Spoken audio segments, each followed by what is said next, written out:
कृष्ण वंदे जगद्गुरुम्। 7वें अध्याय का 30वां श्लोक। साधिभूताधिदैवमा साधियज्ञं च ये विदुः प्रयाण कालेपि चमाते विदुर्युक्त चेतसः। ऊपर कहे गए श्लोकों का अर्थ है, जो मनुष्य अधिभूत अधिदैव और अधियज्ञ के सहित मुझे जानते हैं, वे युक्त चेता मनुष्य अंतकाल में भी मुझे ही जानते हैं, अर्थात प्राप्त होते हैं। साधिभूताधिदैवमा साधियज्ञं च ये विदुः का अर्थ है, पूर्व श्लोक में निर्गुण निराकार को जानने का वर्णन करके अब सगुण साकार को जानने की बात कहते हैं। यहाँ अधिभूत नाम भौतिक स्थूल सृष्टि का है, जिसमें तमोगुण की प्रधानता है। जितनी भी भौतिक सृष्टि है, उसकी स्वतंत्र सत्ता नहीं है, उसका क्षणमात्र भी स्थायित्व नहीं है। फिर भी यह भौतिक सृष्टि सत्य दिखती है, अर्थात इसमें सत्यता, स्थिरता, सुखरूपता, श्रेष्ठता और आकर्षण दिखता है। यह सत्यता आदि सबके सब वास्तव में भगवान के ही हैं, क्षणभंगुर संसार के नहीं।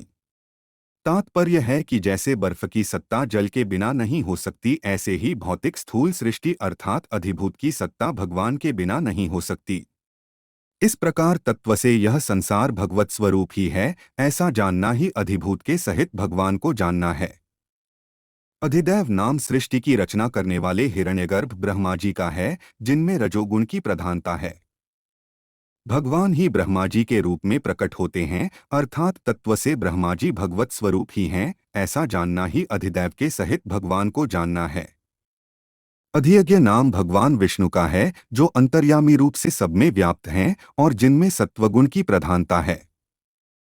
तत्व से भगवान ही अंतर्यामी रूप से सब में परिपूर्ण हैं, ऐसा जानना ही अधियज्ञ के सहित भगवान को जानना है।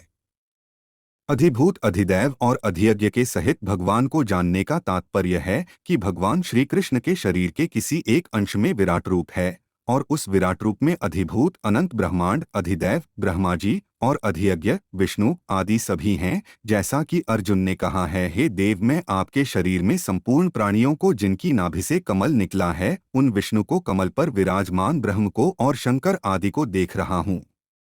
अतः तत्व से अधिभूत अधिदैव और अधियज्ञ भगवान श्री कृष्ण ही हैं। श्री कृष्ण ही समग्र भगवान हैं। प्रयाण कालेपि चमाते विदुर्युक्त चेतसः का अर्थ है, जो संसार के भोगों और संग्रह की प्राप्ति अप्राप्ति में समान रहने वाले हैं तथा संसार से सर्वथा उपरत होकर भगवान में लगे हुए हैं, वे पुरुष युक्त चेता हैं। ऐसे युक्त चेता मनुष्य अंतकाल में भी मेरे को ही जानते हैं, अर्थात अंतकाल की पीड़ा आदि में भी वे मेरे में ही अटल रूप से स्थित रहते हैं। उनकी ऐसी दृढ़ स्थिति होती है कि वे स्थूल और सूक्ष्म शरीर में कितनी ही हलचल होने पर भी कभी किंचन मात्र भी विचलित नहीं होते। साधिभूताधिदैवमा साधियज्ञं च ये विदुः प्रयाण कालेपि चमाते विदुर्युक्त चेतसः। ऊपर कहे गए श्लोकों का अर्थ है, जो मनुष्य अधिभूत अधिदैव और अधियज्ञ के सहित मुझे जानते हैं, वे युक्त चेता मनुष्य अंतकाल में भी मुझे ही जानते हैं, अर्थात प्राप्त होते हैं। हमारे चैनल को सब्सक्राइब करें। अगर यह वीडियो आपको अच्छी लगी तो वीडियो को लाइक करें, वीडियो को अपने दोस्तों के साथ शेयर करें, अपने सुझाव हमें कमेंट करके बताएं। जय श्री कृष्णा।